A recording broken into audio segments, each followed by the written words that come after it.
ஆயத்தமாகிவிட்டார்கள். சிறப்புமிக்க அலைகள் முருகனுடைய திருவடியில் வந்து வருடுவதால் திருச்சீரலைவாய் என்றும், சூரபதுமனை வெற்றி கொண்ட இடம் என்பதால் ஜெயந்தீபுரம் என்றும், கடல் உள்ளே ஊராததால் செந்தில் என்றும் பல நாமங்களை கொண்ட அற்புதமான பதி.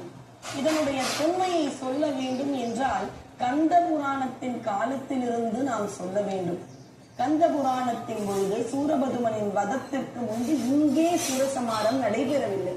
அக்காலத்தில் இங்கே படை வீடு அமைத்து முருகப்பெருமான் அருளாட்சி செய்த இடம். இதோ நாம் எதிர்பார்த்து கொண்டிருக்கும் அந்த நிமிடங்கள் வந்து கொண்டே இருக்கின்றன. அபிராமி அந்தாதியில் சொல்வது போல, உதிக்கின்ற செங்கதிர் உச்சி திலகம் உணர்வு உடையோர் என்பது போல கதிரோனும் அங்கே முருகக் கடவுளை வணங்க ஆயத்தமாகி விட்டான்.